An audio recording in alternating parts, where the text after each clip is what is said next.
Assalamualaikum warahmatullahi wabarakatuh. How are you today? I think you are in good condition today. So we can learn today together. Okay, for this moment I would like to uh, explain to you about conjunction. Okay, kompetensi dasar yang akan kita pelajari yaitu kompetensi dasar 3.5 dan 4.5 yang isinya adalah hubungan pertentangan dan kebalikan.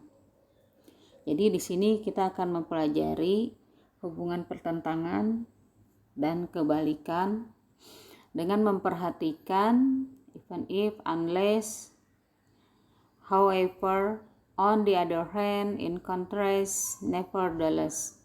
Nah, itu unsur kebahasaannya yang akan kita pelajari saat ini. Oke, yang akan kita pelajari khususnya saat ini yaitu contrastive conjunction. Apa itu contrastive conjunction? Ya, kita mulai dari contrast. Menurut Oxford Dictionary, contrast berarti the state of being strikingly different from something else. Jadi kontras berarti memperlihatkan perbedaan nyata. Kontras dapat juga dikatakan berlawanan atau opposite seperti black and white, sad and happy, beautiful and ugly, easy and hard, up and down, and etc. Dan masih banyak lagi. Oke. Kita awali dengan conjunction. Conjunction itu apa? Conjunction adalah konjungsi atau kata penghubung dalam bahasa Inggris. Sebuah conjunction dapat menghubungkan antar kata, ungkapan dengan ungkapan, serta kalimat dengan kalimat. Ya, yang selanjutnya yaitu contrastive conjunction. Contrastive conjunction itu apa? Contrastive conjunction itu adalah konjungsi yang menghubungkan dua kalimat bahasa Inggris yang bersifat kontra. Artinya hubungan antar kalimat pertama dengan kedua sifatnya berbeda atau berlawanan. Yang kita pelajari saat ini ada 6 contrastive conjunction. Yang pertama even if, berikutnya unless, kemudian however, kemudian on the other hand, in contrast, nevertheless. Kata-kata ini atau frase ini akan kita pelajari satu persatu. Kita mulai dari even if. Apa itu even if? Even if dalam bahasa Inggris, dalam bahasa Indonesia artinya bahkan jika, kalaupun, meskipun, walaupun. Fungsi dari even if yaitu menyatakan konsesi atau kelonggaran. Yang dua menyatakan pertentangan. We use even if when we are talking about an real situation. We use it when we are speculating or when we don't consider something as a fact. Contoh dari conjunction even if yaitu I'm going out tomorrow even if it's raining. Saya akan pergi keluar besok. Bahkan jika atau walaupun hujan. Jadi saya akan pergi besok. Walaupun besok itu hujan, dia tetap akan pergi. Yang berikutnya unless. Apa arti dari unless? Unless itu artinya jika tidak atau bila tidak, kecuali jika, kecuali kalau.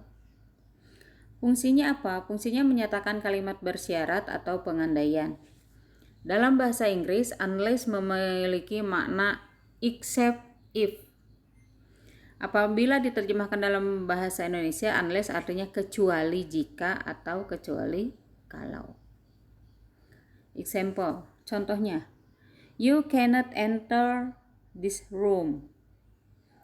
Kalimat yang kedua, you don't have a member card. You cannot enter this room unless you have a member card. Kamu tidak dapat memasuki ruangan ini kecuali jika kamu punya kartu anggota. Jadi kata unless di sini diartikan kecuali jika. Bisa dipahami ya? Oke, lanjut. Selanjutnya however. However artinya tetapi, namun, akan tetapi, namun demikian. Fungsinya untuk apa? Kata however yaitu untuk mengekspresikan hal yang berlawanan. Contoh, I can understand everything you say about wanting to share a flat with Martha. However, I am totally against it. Saya dapat mengerti semua yang Anda katakan tentang keinginan untuk berbagi flat atau apartemen dengan Martha, tetapi saya sangat menentangnya. Kita lanjut ya. Ya, yang berikutnya on the other hand. On the other hand juga di sini fungsinya hampir sama, tapi kita lihat dulu artinya. Artinya di lain pihak. Fungsinya merangkai dua informasi atau ide yang berbeda atau tidak sejalan. Contoh kalimatnya, I like playing football. On the other hand, my brother likes playing basketball. Saya suka main sepak bola. Di sisi lain, kakak saya suka bermain basket. Oke, next. In contrast, artinya sebaliknya. Fungsinya sama, menjelaskan dua kejadian yang berbeda dan berlawanan. Contohnya, this child is short and fat.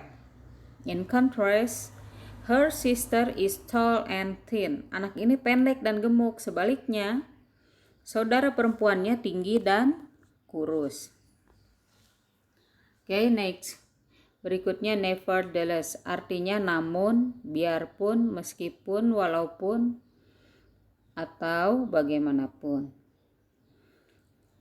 Kata nevertheless ini fungsinya yaitu untuk mengekspresikan hal yang berlawanan. Contoh, Stinky was an odd group music. Nevertheless, I like listening to their songs. Stinky adalah grup musik yang sudah lama. Bagaimanapun juga, aku masih suka mendengarkan lagu mereka. Okay, this is the last time what I explain. Ini adalah yang terakhir saya jelaskan. Kalau kalian tidak mengerti, kalau kalian belum paham, silahkan kalian bisa japri saya. Kemudian kalian setelah menyimak penjelasan ini, silahkan kalian mengerjakan soal di Google Form atau di Google Classroom. Okay, see you. Thank you for your coming. Wassalamualaikum warahmatullahi wabarakatuh.